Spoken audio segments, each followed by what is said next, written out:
Halo, halo, apa kabar? Assalamualaikum warahmatullahi wabarakatuh. Oh iya, saya mesti ngulang lagi ya pertanyaan ini.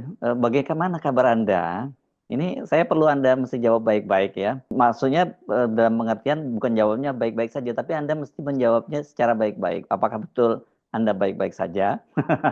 Saya pastikan kalau Anda menyatakan baik-baik saja, berarti Anda itu tidak terlalu menyadari bahwa dalam 13 hari ke depan, hidup Anda yang menurut Anda masih baik-baik saja itu akan berubah menjadi tidak baik-baik saja. Sementara kalau hidup Anda itu hari ini sudah buruk atau setengah baik-baik saja, dalam 2 pekan ke depan itu akan berubah menjadi buruk atau bahkan lebih buruk. Yang saya maksud ini berkaitan dengan pemberlakuan pajak pertambahan nilai atau PPN 12% yang akan diberlakukan oleh pemerintah mulai tanggal 1 Januari 2025. Jadi tinggal 2 minggu dong ya. Dipastikan pengeluaran harian maupun bulanan Anda itu akan bertambah, sementara pendapatan itu juga tidak akan ada kenaikan, malah berkurang kemungkinan ya. Itu pun kalau Anda masih ada penghasilan bulanan, artinya Anda masih bekerja, walaupun menurut Anda gajinya sekarang itu tidak mencukupi, Anda masih lebih beruntung dibandingkan dengan mereka yang harus kehilangan pekerjaan karena di PHK, karena pabriknya, dan di PHK itu bukan karena kesalahan Anda, tapi pabriknya tutup dan sebagainya. Gitu. Karena itu kalau Anda termasuk kelompok yang biasa-biasa saja, saya tidak mau menggunakan kelompok miskin atau rakyat jelata seperti diksi yang digunakan oleh jubir istana. Bahkan kalau toh anda ini termasuk kelas menengah, sebaiknya menurut saya jangan terlalu euforia ya menyambut pesta akhir tahun, menyambut awal tahun baru. Saran saya sih mulai lebih cermatlah dalam mengelola anggaran. Beli yang hanya diperlukan saja. Ini apa ya disebutnya, kayak sebenarnya ada frugal life atau slow moving style atau apalah, apapun namanya, pokoknya yang penting ini hidup ini Anda sikapi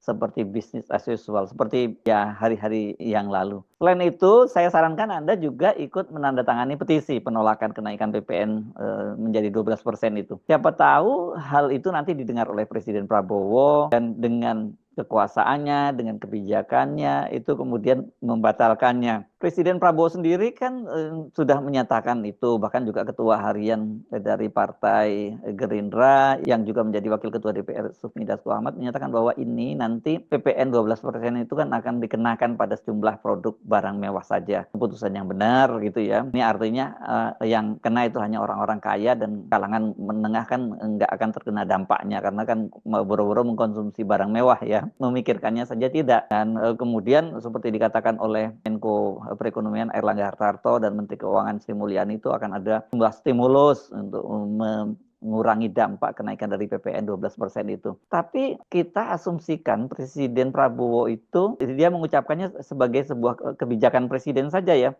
Tapi implementasinya oleh para menteri di bawahnya itu ternyata ya Pak Prabowo mungkin tidak tahu sampai detail.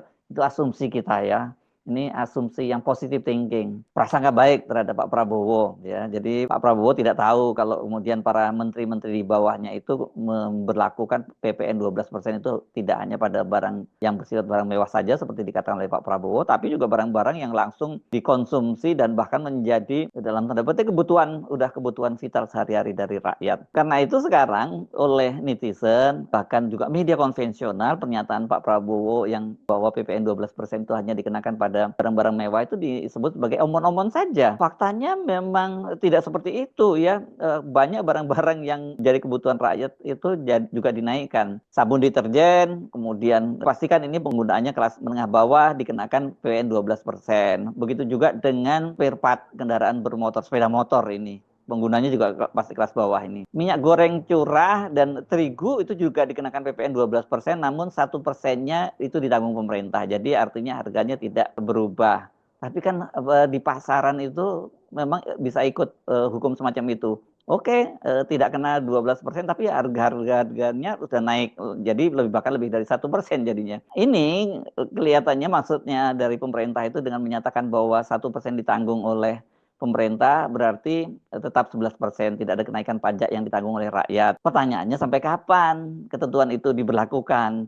Kalau namanya itu semacam subsidi kan bisa sewaktu-waktu dicabut. Tapi kalau PPN itu kan sesuai dengan ketentuan undang-undang terus berlaku terus gitu ya. Tadi soal deterjen dan kemudian juga spare part sepeda motor ini yang jelas bakal terkena ini kan mereka yang berada di kelas bawah atau kelas menengah yang turun kelas sehingga dia sekarang menggunakan sepeda motor, dan kalau terus masih mempertahankan gaya hidup seperti sekarang menggunakan mobil, itu mereka akan boncos. Tapi banyak juga yang jangan-jangan ini cicilan kredit mobilnya nggak bisa dibayar, jadi dikembalikan kepada leasing. Jadi mereka kemudian naik sepeda motor, banyak yang seperti itu. Nah, yang paling parah ini kita pastikan ya para driver ojol, karena sepeda motor ini kan jadi mata pencaharian mereka, dan kalau spare partnya naik itu dampaknya buat mereka juga sangat berat karena penghasilan mereka juga terus digerogoti oleh inflasi, dan bahkan juga makin banyaknya pengemudi ojol. Nah, soal bahwa orang yang miskin itu dipastikan akan tambah miskin, itu setidaknya kita bisa baca dari press release yang diedarkan oleh Celios. Ini sebuah lembaga penelitian ekonomi yang membuat press release pada hari Rabu kemarin. Direktur Eksekutif Celios, Bima Yudhistira, menjelaskan kenaikan PPN menjadi 11% saja masih berdampak luas bagi banyak barang yang dikonsumsi masyarakat. Sementara mulai 2025, masyarakat harus kembali dihadapkan dengan PPN 12%. Bahkan deterjen dan sabun mandi dikategorikan juga sebagai barang orang mampu. Narasi pemerintah itu, kata Bima Yudhistira, semakin kontradiksi dengan keberpihakan pajak. Selain kenaikan PPN 12%, tidak akan berkontribusi banyak terhadap penerimaan pajak karena efek pelemahan konsumsi masyarakat. Omset pelaku usaha akan mempengaruhi penerimaan pajak lain seperti PPh Badan, PPh 21, dan bea cukai. Saya kira ini benar juga ya, karena kalau daya beli masyarakat turun gitu akibat PPN 12%, ini kan usaha-usaha juga penghasilannya turun ya, karena tidak ada yang membeli barangnya. Bagaimana dia mau membayar pajak kalau barang-barang mereka tidak laku?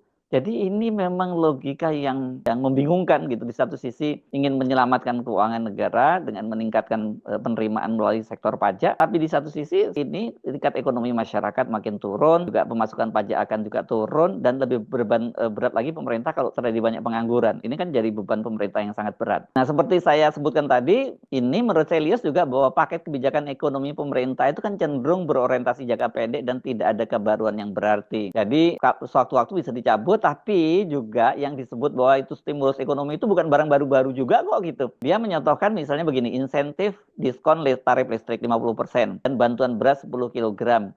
Itu kan hanya berlaku 2 bulan. Sementara insentif dan stimulus pemerintah itu ya mengulang dari insentif yang sudah ada. PPN perumahan ditanggung pemerintah, itu PPN kendaraan listrik dan PPh final UMKM 0,5%. Itu sudah ada aturan sebelumnya. Jadi jangan diklaim ini bahwa itu merupakan stimulus baru. Bentuk bantuan juga bersifat temporer, seperti diskon listrik dan bantuan beras 10 kg hanya berlaku 2 bulan. Sementara efek negatif dari kenaiknya tarif PPN 12% ini kan dampaknya jangka panjang, karena itu ketentuan undang-undang ya. Kalau undang-undang harus jalan terus, sementara yang tadi itu insentif-insentif itu hanya temporer saja. Ya cuman supaya di awal-awal orang nggak ngamuk gitu, rakyat nggak ngamuk gitu saja. Lama-lama kan nanti akan terbiasa. Kira-kira gitulah cara berpikirnya dari pemerintah. Nah, di luar itu yang juga terjadi kontradiktif itu bukan hanya kelas bawah yang ini justru diberi insentif oleh pemerintah. Nah, ini salah satu contohnya misalnya gini. Pemerintah memberi insentif PPN ditanggung pemerintah 3% untuk kendaraan hybrid. Lah, ini kan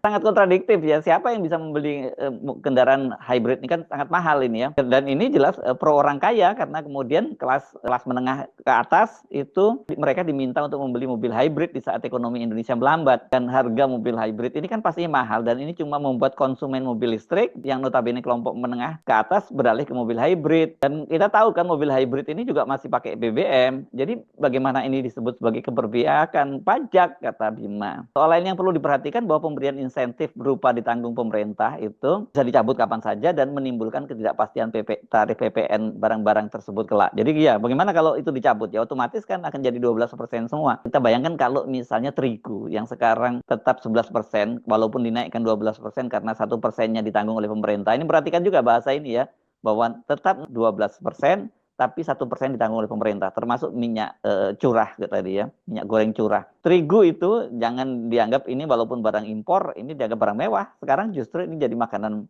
sehari-hari dari rakyat, mie instan. Kemudian juga untuk UMKM yang mau jualan kue-kue, roti, dan sebagainya, itu semua menggunakan terigu. Jadi kalau nantinya kemudian itu dicabut, yang ditanggung oleh pemerintah 1%-nya itu, ya akan jadi 12%.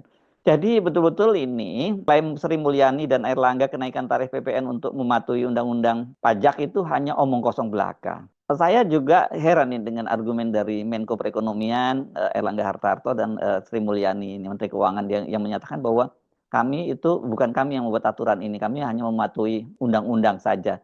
Loh, yang membuat undang-undang itu siapa? Membuat undang-undang itu pemerintah dan DPR, gitu. Kalau toh sekarang misalnya diklaim sebagai DPR, inisiatif DPR, tapi banyak juga sebenarnya itu usulan dari pemerintah yang kemudian diminta untuk disebut sebagai inisiatif dari DPR. Nah, memang betul-betul berat ini ya. Nah, ini Celios juga punya data yang cukup menarik ini ya, yang saya kira penting untuk dicermati oleh pemerintahnya Pak Prabowo. Pak Prabowo dan Gerindra deh, jangan menteri-menterinya ya. Kalau cara menteri-menterinya sih kelihatannya hajar aja karena mereka kan nggak akan terkena dampak politisnya. Kena dampak politiknya kalau terjadi apa-apa, kalau kemudian terjadi pergolakan atau masyarakat marah, itu yang terkena dampak kan Pak Prabowo dan Gerindra. Para menteri-menteri ini nanti bisa beralih majikan lagi gitu ya. Seperti halnya dulu mereka majikannya Pak Jokowi, sekarang majikannya Pak Prabowo. Bisa jadi nanti mereka ketika Pak Prabowo misalnya karena salah mengambil kebijakan dan kemudian harus turun dari jabatannya, mungkin mereka nanti juga tuannya akan berubah pada Gibran. Jadi betul-betul Pak Prabowo dan Gerindra juga harus hati-hati ini. Kenapa? Karena ternyata ya ini kenaikan PPN itu juga berdampak terhadap pertumbuhan konsumsi rumah tangga yang negatif ya. Karena misalnya ini ada datanya, ketika tarif PPN di angka 10%, pertumbuhan konsumsi rumah tangga berada di angka 5%. Setelah tarif meningkat menjadi 11%, terjadi kelambatan menjadi 4,9%. Itu di tahun 2022. Dan kemudian turun lagi menjadi 4,8% pada tahun 2023. Jadi diprediksi ya ini semakin tinggi PPN-nya akan semakin melambat pertumbuhan ekonominya. Jadi gimana nggak omon-omon target 8% kalau faktanya seperti itu. Datanya maksud saya bukan faktanya. Kemudian secara penerimaan negara kenaikan PPN dari 11% menjadi 12% juga tidak memberikan kontribusi yang signifikan. Tapi yang terjadi justru dampak psikologisnya terhadap daya beli masyarakat dan dunia usaha yang berpotensi itu lebih besar. Nah, jadi untuk apa kalau seperti itu ya? Nah, ini kita yang konkret ya ini sekarang. Berapa nilai rupiah yang ditanggung oleh rakyat akibat kenaikan PPN 12% ini? Kenaikan tarif PPN jadi 12% tahun depan bukan sekedar selisih tarif dari 11% ke 12%, tapi kenaikan harga barang jasa lebih dari itu. Hitungan dari basis data Susenas, kenaikan tarif PPN 12% bisa dorong pengeluaran orang miskin naik 100.000 per bulan. Dan kelas menengah sampai menambah 354.000 per bulan. Gen Z akan naik juga ini uang sakunya, selisih PPN totalnya totalnya sampai bisa 1,75 juta per tahun. Dan karena itu ya kenaikan PPN 12% ini wajib dibatalkan dan ditunda. Jadi kenaikan PPN dari 11 ke 12% ini yang disebutnya hanya untuk menyasar barang-barang mewah itu yang tadinya omon-omon saja itu jelas satu dampaknya membuat yang miskin tambah miskin, kelas menengah yang lumayan tadinya jadi miskin, dan yang paling anteng ya yang kaya gitu. Karena prinsipnya PPN itu kan mau kaya mau miskin semua kena. Jadi bayangkan di kantong Anda 10.000 di satu sisi dan orang kaya di kantongnya ada 1 miliar, kalau kemudian sama-sama kena 100.000, kan dampaknya beda dengan Anda ya, dengan orang kaya. Jadi bagaimana dong jalan keluarnya? Medios itu mengusulkan beberapa langkah gitu ya. Dia mengusulkan agar dinaikkan pajak terhadap orang yang super kaya. Seperti saya sebut tadi, kalau dikenakan pada mereka, ya mereka nggak akan terlalu terasa gitu. Kemudian kebocoran pajak sawit dan digital itu katanya diperkirakan mencapai 300 triliun. Oh, ini signifikan banget ketimbang mengutin pajak yang 11-12% itu. Dan berikutnya adalah evaluasi proyek mangkrak dan BUMN tidak produktif. Apa langkah-langkah ini penting dilakukan? Karena dampak tekanan ekonomi itu, dampaknya itu serius, bisa meningkatkan perceraian dan gangguan mental. Wah, bahaya kalau udah seperti ini ya. Mimpi Pak Prabowo untuk menghasilkan generasi muda yang bisa bertanding di dunia internasional berat lah kalau keluarganya broken home dan kemudian banyak juga yang terkena gangguan mental. Karena itu segera tanda tangani petisi penolakan PPN 12% ini ya. Anda cari di Change.org.id atau saya kira banyak beredar di media sosial atau di WhatsApp group. Tadi pagi saya membaca sudah mendekati 100.000, 90.000 lebih yang orang yang tanda tangan. Dan saya sih menduga ini ketika Anda nonton ini pasti sudah lebih, pasti sudah di atas 100.000. Ayo bersuara ya, speak up, jangan hanya diam saja. Nanti kalau sudah terkena baru ribut. Ya telat bro. Saya Arif dari Forum News Network. Sampai jumpa lagi. Wassalamualaikum warahmatullahi wabarakatuh.